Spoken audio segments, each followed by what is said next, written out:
Modernity के श्रृंखला में हमने किसान आंदोलन, 1857 का विद्रोह, भारत और बिहार के परिप्रेक्ष्य में भारतीय राष्ट्रीय कांग्रेस का उत्थान और उसके पूर्व के संगठन पर हमने विस्तृत चर्चा की। आज हम जनजातीय आंदोलन पर चर्चा करेंगे, जो प्रारंभिक परीक्षा और मुख्य परीक्षा दोनों के लिए इंपॉर्टेंट है। प्रारंभिक परीक्षा में जो फैक्ट्स पूछे जाते हैं वो आप पीछे मैंने लिखा है, उसको आप देखें और इस पर हम चर्चा भी करेंगे और मेन से जुड़ी हुई चीजों पर भी चर्चा करेंगे। भारत में जनजातीय आंदोलन की जो प्रकृति रही है, उसके स्वरूप, कारण, परिणाम में बहुत हद तक समानता रही है, लेकिन काल विशेष, क्षेत्र विशेष, परिस्थिति विशेष के कारण उसमें भिन्नता आ गई। जनजातीय आंदोलन को हमने 3 चरण में बांटा है, क्योंकि लगभग अगर आप 1768 के बाद से भारत में जनजातीय आंदोलन की श्रृंखला चली और लगभग 70 जनजातीय आंदोलन हुए, जिसको मैंने 3 चरण में बांटा है।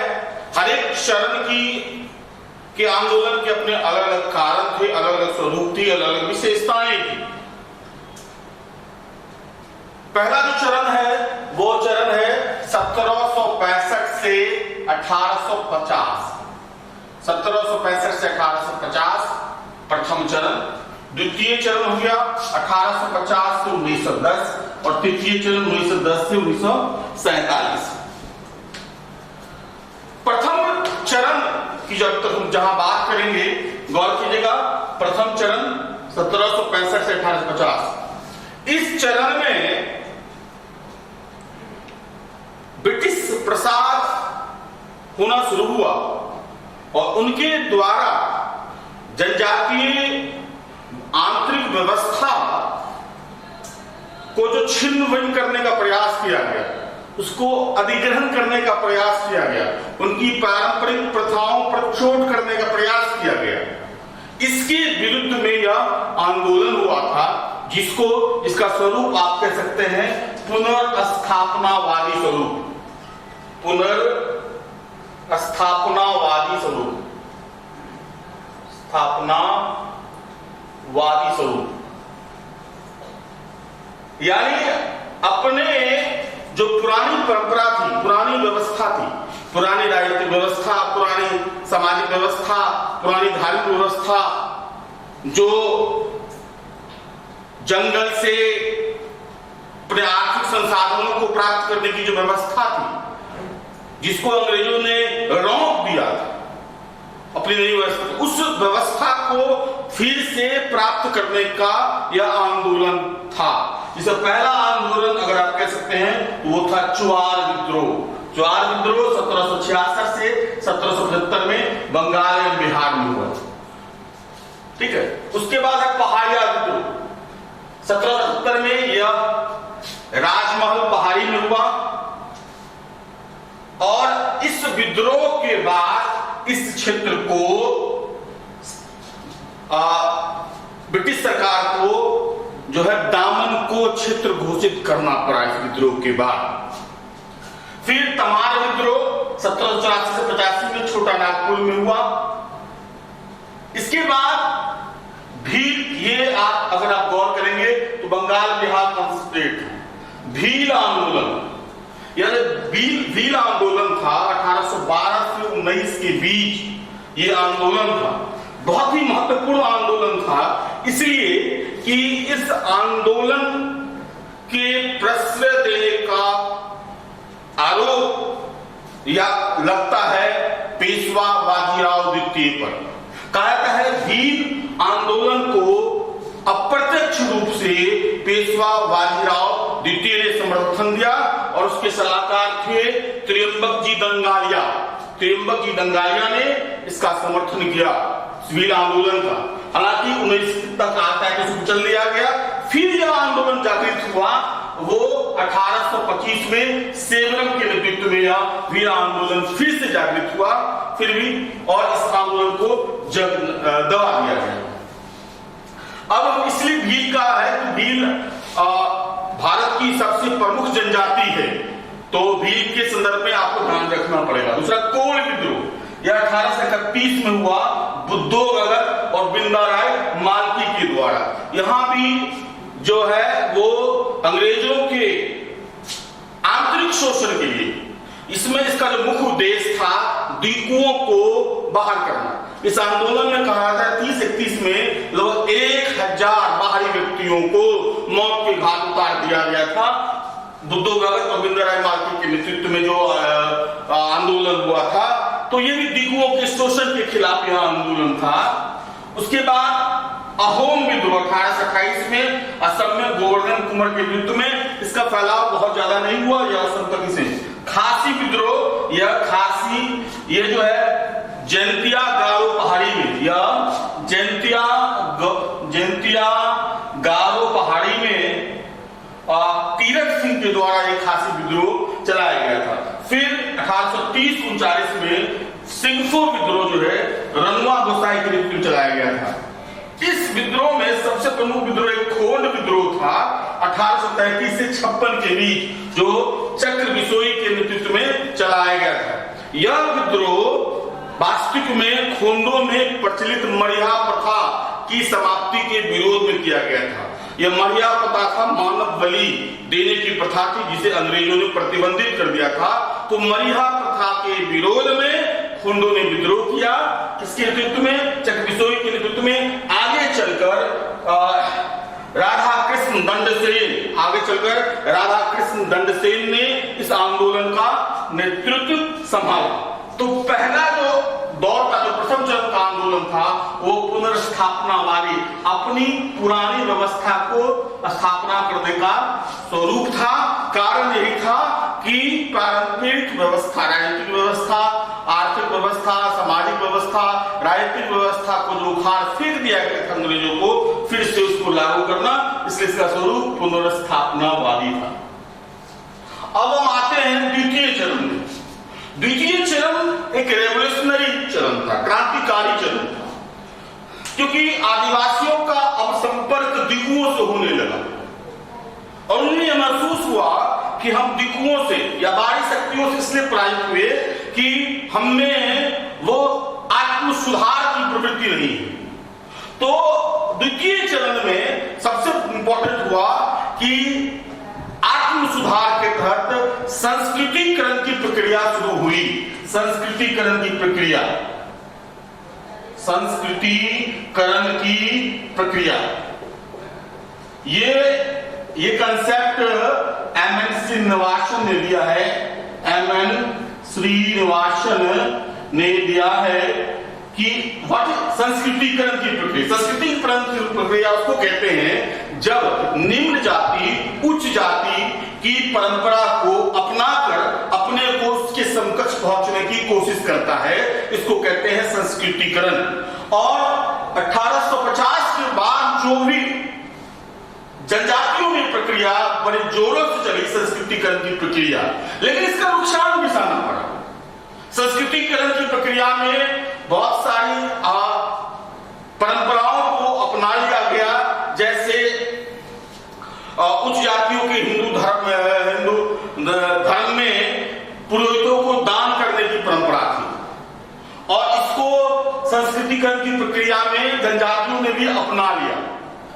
तो उसके अपनाने के कारण आप देखिएगा तो पुरोहित को हरेक जनजाति समूह दान दे रहा था और उसके पास भरपूर संपत्ति अर्जित हो गई।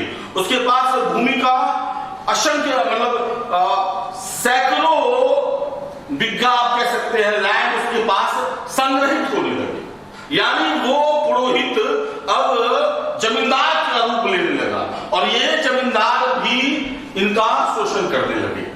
इसमें सबसे जो पहला जो विद्रोह था वह संथाल विद्रोह था। संथाल विद्रोह के कई कारण है, लेकिन मुख्य कारण था आर्थिक। मुख्य कारण था आर्थिक।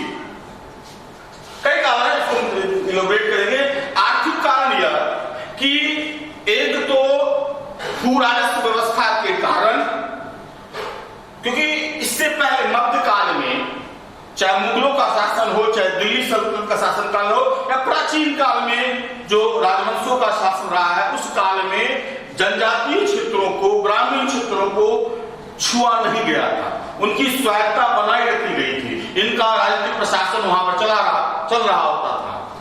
यहाँ पे भू राजस्व व्यवस्था, अस्थायी बंदोबस्ती को जबरदस्ती थोपा गया और उसको वसूलने के लिए बाहर से दीपुओं को शामिल किया गया और वे दीपू उस राजस्व के वसूली में आर्थिक, शारीरिक दोनों शोषण किया करते थे। इस संदर्भ में कभी कभी अगर इनके पास धन संपत्ति नहीं होती थी कर देने के लिए, तो ये महाजनों से टैक्स लेते थे और महाजनों से टैक्स जो लेते थे तो वो 50 से 500% तक टैक्स लिया जाता था। यानी लिखा था 50 और वो हो जाता था आगे जाकर के 500%। 50 से 500% तक टैक्स रखा था, जिसको देना असंभव सी बात थी और उस कारण उन लोगों को की स्थिति भूदासों जैसी हो गई। तो एक आर्थिक शोषण ये हुआ कि भू राजस्व का बढ़ा हुआ दर, भू राजस्व की वापसी और उसमें जो महाजनों से लिया गया कर, उच्चतम ब्याज ऋण, शोषणकारी थी। जो वसूलने वाले जो दीकू थे वो आर्थिक शोषण करते तो ठीक था, वे उनके बहु बेटियों के साथ शारीरिक शोषण भी क्या करते थे। तो एक सामाजिक स्तर पर भी उनको एक चोट सा पहुंचा। दूसरा ये था कि जंगल को अपनी संपत्ति मानते थे और जंगल से जलावन के लकड़ी या घर बनाने के लिए उसके चीजों को इस्तेमाल किया करते थे जंगल की चीजों पर, और तो जंगल पर से का अधिकार खत्म कर दिया गया। दूसरा एक उनकी ये एक चावल से ये बनाते थे, नशा बनाते थे, उसको भी प्रतिबंधित कर दिया गया। तो ये तो आर्थिक कारण था जिसके कारण वो असंतोष उनमें व्याप्त था। राजनीतिक रूप से उनकी जो पढ़ा पंचायत की जो प्रणाली थी, पढ़ा पंचायत की प्रणाली उसको खत्म कर दिया, एबॉलिश कर दिया गया पढ़ा पंचायत की प्रणाली। इसके अलावा क्योंकि 1813 में आपको पता है ईसाई मिशनरियों को भारत में प्रचार करने की छूट दे दी गई थी और इन ईसाई मिशनरियों ने विशेषकर पिछड़े जनजातीय क्षेत्रों में धर्म प्रचार करने के लिए आक्रामक रूप से काम किया और बहुत सारे जनजातियों को धर्मांतरित करने लगा। इससे जनजातियों में अपने धर्म, अपने संस्कृति की रक्षा का जो बोध उत्पन्न हुआ, उससे वो असंतोष जो पनपा, अब वो भी उनके लिए अपने समाज, अपने धर्म और संस्कृति की रक्षा करना आवश्यक हो गया और इस कारण यह संथाली विद्रोह करने के लिए उग्र हो गए। इसके अलावा अगर आप देखेंगे तो इसका जो क्रम है, तो संथाल विद्रोह का नेतृत्व सिद्धू कानू और उसके और भाई थे चांद और भैरव। इसके साथ ये जो क्षेत्र था वो संथाल परगना क्षेत्र था। संथाल परगना क्षेत्र जिसको आप कह सकते भागलपुर से आजमल तक की जो क्षेत्र था, इसको दामन कोर क्षेत्र कहा था। भागलपुर से आजमल तक इसको दामन को क्षेत्र कहा था। दामन को इसमें ही पे भगनी डी में लगभग 6000 संतालियों ने आकर के विद्रोह किया। धीरे धीरे इस विद्रोह को कुचल दिया गया। आप कह सकते हैं अगस्त 1855 में सिद्धू को और फरवरी 1856 में कानून को पकड़ के उसकी हत्या कर दी गई और चांद और वह मिल गया। आरंभ में आंदोलन था कि मेजर जनरल बारो को भेजा गया था इस आंदोलन दबाने के लिए, लेकिन संथालियों ने उनकी हत्या कर दी और पूरे सैनिक को खत्म कर दिया। तब जाकर के ब्राउन जो भागलपुर के कमिश्नर थे, और उसके बाद अगर आप देखेंगे जो मेजर लॉयड को भेजा गया इस विद्रोह को दबाने के लिए, इस विद्रोह को दबा दिया गया। लेकिन इस विद्रोह का परिणाम संथालों के लिए सार्थक हुआ। एक तो संथाल परगना जो है दक्षिण पश्चिम संथाल परगना एजेंसी की स्थापना कर दी गई। दूसरा, पढ़ा पंचायत वापस कर दी गई, और कुछ आर्थिक जो जंगल में जो अधिकार थे वो उसको वापस किए गए। उसके बाद एक और आंदोलन था, नगदा आंदोलन, जो 1868 में जोड़िया भगत के नेतृत्व में हुआ था।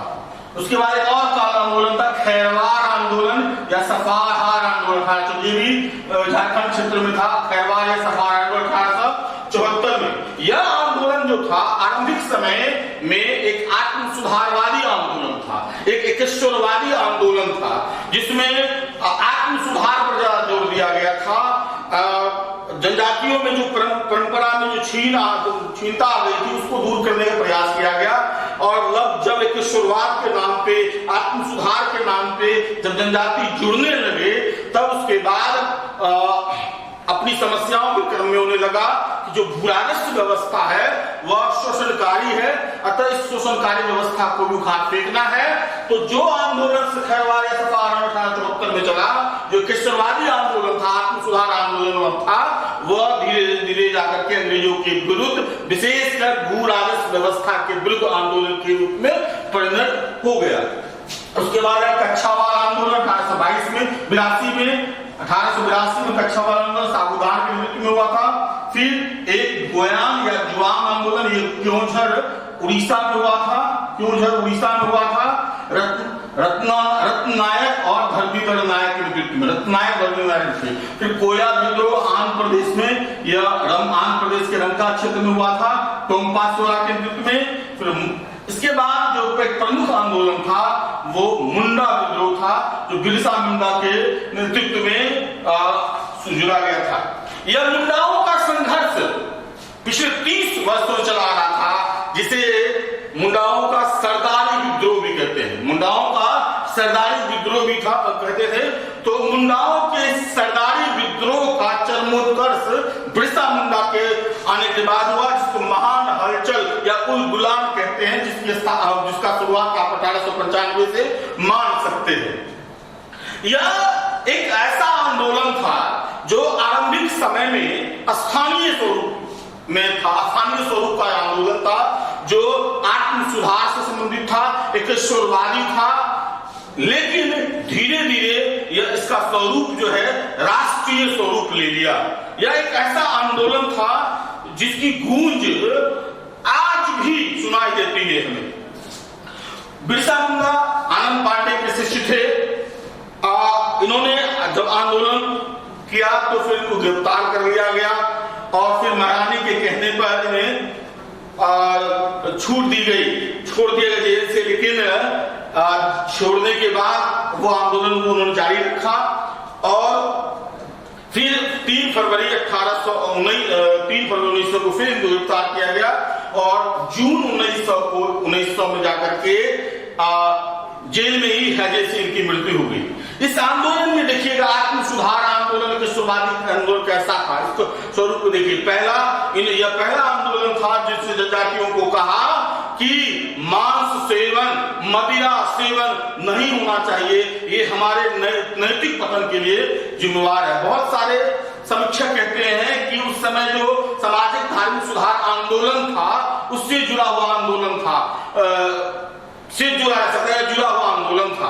ये एक मिशनरी के रूप में, क्योंकि ये आप बता दें कि बिरसा मुंडा आरंभिक समय में मिशनरी से प्रभावित होकर के ईसाई धर्म को अपना लिया था, और वहां जाकर के उनकी जो अच्छाइयां थी उसको स्वीकार किया ही, और तब उन्हें एहसास हुआ कि नहीं, हमारी परंपरा बेहतर है। अगर हम अपनी परंपरा में सुधार कर लेंगे हमारी व्यवस्था ठीक हो जाएगी। इसीलिए उन्होंने बोंगा की जगह, यानी बहुदेववाद की जगह सिंगा बोंगा, यानी एक ईश्वर की, यानी ईश्वरवाद की अवधारणा पर ध्यान दिया, और कहा कि मदिरापान अनुचित है, मांस खाना अनुचित है, और अगर इसका हम त्याग कर करके एक मिशनरी के रूप में हम एक जगह एक ये लोग एक धार्मिक सम्मेलन भी किया करते थे अपने क्षेत्र में, और लोगों को ज्यादा से ज्यादा लोगों को जोड़ते थे।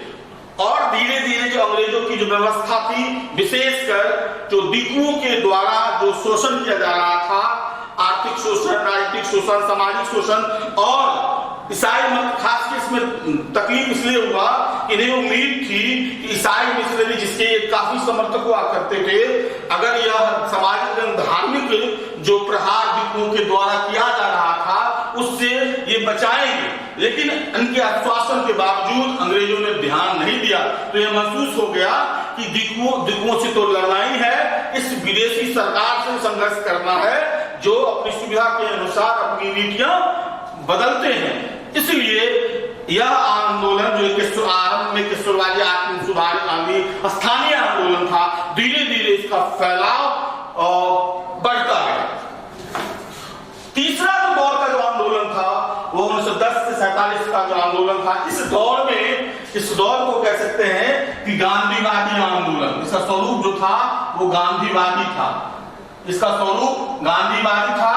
अब इस दौर में शिक्षित जनजातियों ने और बाहरी लोगों ने, बाहरी शिक्षित लोगों ने और शिक्षित जनजातियों में जागृति पैदा करने की कोशिश की, उनमें एक नया उत्साह संचार करने की कोशिश की। शैक्षिक जो बदलाव हुआ है, गांधी जी का जो प्रभाव हुआ है, उसका प्रभाव जनजाति में हुआ है। और पहला गांधीवादी आंदोलन जो था वो ताना भगत आंदोलन था, जो जतरा भगत के द्वारा 1914 में शुरू किया गया था। फिर चेंचू आंदोलन जो हुआ था 20 के दशक में, जिसका नेतृत्व वेंकट टपैया कर रहे थे। इस आंदोलन में भाग लेने के लिए 1927 में गांधी जी भी आंध्र प्रदेश गए थे। इस दौरान सबसे महत्वपूर्ण आंदोलन जेलिया सांग आंदोलन था, जो मणिपुर के संदर्भ में मणिपुर पर जब ब्रिटिश का कब्जा हुआ तो जेलिया सांग आंदोलन शुरू हुआ। जदुनान के द्वारा 1891 में शुरू हुआ। जदुनान को गिरफ्तार कर 1931 में उसको फांसी दे दी गई जदुनान को। और तब इस आंदोलन को उनकी पुत्री गौडल्ली ने संभाल लिया, और फिर गौडल्ली को भी गिरफ्तार करके आजीवन कारावास दे दिया गया। और 1947 में पंडित जवाहरलाल नेहरू ने आजादी के बाद गौडल्ली को जेल से मुक्ति दिलाई। खुद जवाहरलाल नेहरू ने गौडल्ली को रानी की उपाधि दी, यानी रानी गौडल्ली का यह आंदोलन काफी गांधीवादी आंदोलन में जनजातीय क्षेत्रों में इतनी प्रखर अभिव्यक्ति कहीं कभी नहीं देखी गई। उसके बाद एक हजाम विद्रोह है बंगाल में, मेमन सिंह के नेतृत्व में 1947 में हुआ था। फिर बर्ली आंदोलन 46 से 48, ये जो है कम्युनिस्ट पार्टी के समर्थन से यह आंदोलन चला था, जिसका नेतृत्व गोदावरी पादुकर ने किया था। कम्युनिस्टों ने इस आंदोलन को काफी महत्व दिया था। यह आंदोलन बर्ली आंदोलन 1946 से 48 के बीच महाराष्ट्र में हुआ था। और एक और आप याद रख लीजिए, वीर जागृति के जनक गोविंद गुरु को राजस्थान में भी जागृति के जनक गोविंद गुरु को कहा जाता है। आज के लिए इतना ही। इससे जुड़ा हुआ अगर कुछ आपकी जिज्ञासा हो तो आप पूछ सकते हैं।